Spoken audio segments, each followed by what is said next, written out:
Hey, this is Christian and welcome back to PN Wreckage. A lot of the motivation behind these specific videos are just about things that I couldn't find like specific videos about, and that's probably because it's kind of tedious. A little, like, it's not the most interesting thing, but hopefully make it a little interesting and a little informative. So this video specifically will be about the 220 amp alternator option.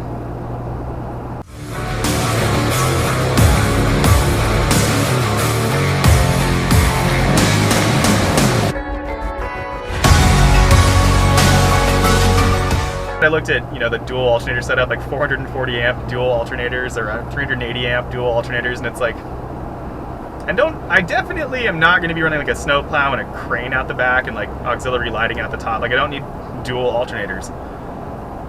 But a 220 amp alternator is only a $100 option. Are there any downsides?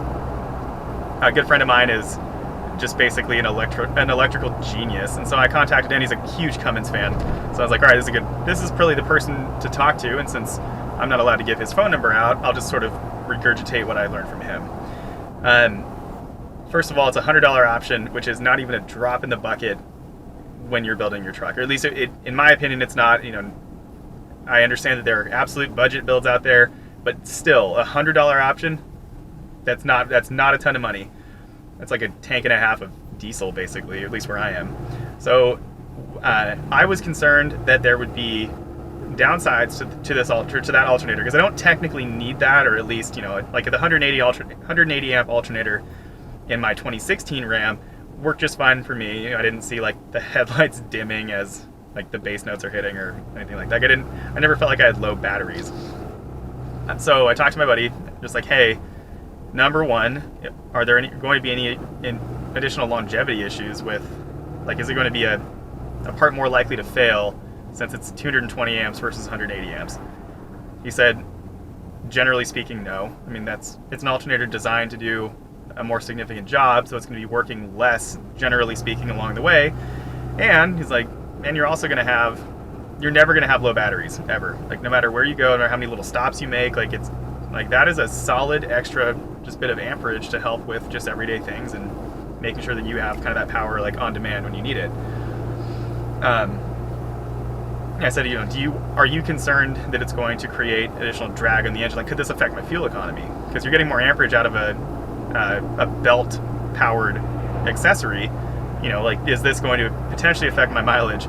And once he got done laughing at me about like how the Cummins isn't even going to know it's there, and that like air conditioning probably doesn't really affect mileage that much in these things, he explained, no, that's likely not going to be an issue.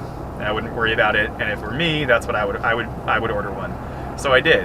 I ordered mine with a 220 amp alternator. I didn't find any trucks that had it really sitting in the lots at the time, so that was kind of cool. I'll attach a picture of what it actually looks like, but what I can tell you is that having a direct comparison truck, basically, that I was averaging 20.2 miles per gallon mixed city and highway, and it had 27,000 miles with a 180 amp alternator. I am basically getting the equivalent mileage for this. We're about 1,000 miles shy of being done with the break-in on this truck, but I'm getting the exact same mileage that I was getting in that truck. So I don't notice any kind of increased draw.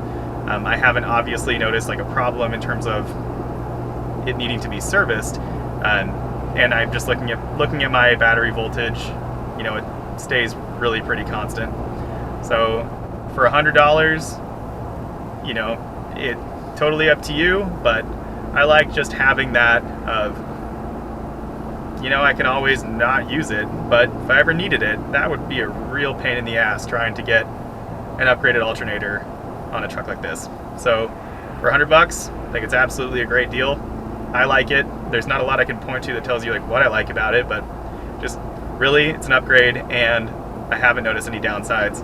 I think what my friend told me was absolutely the truth, and if you're thinking about it, I think for $100, go for it. If you'd like to see a breakdown like this of any other options, and I'm happy to do it, no matter how exciting or boring they are, because I know that information is helpful for buyers and owners, frankly. So please leave any suggestions or questions in the comments section. I will get those videos out as soon as I can, and I appreciate the feedback. You can also follow me on Instagram at pnwreckage, and that is my Gmail email address as well. Happy shopping!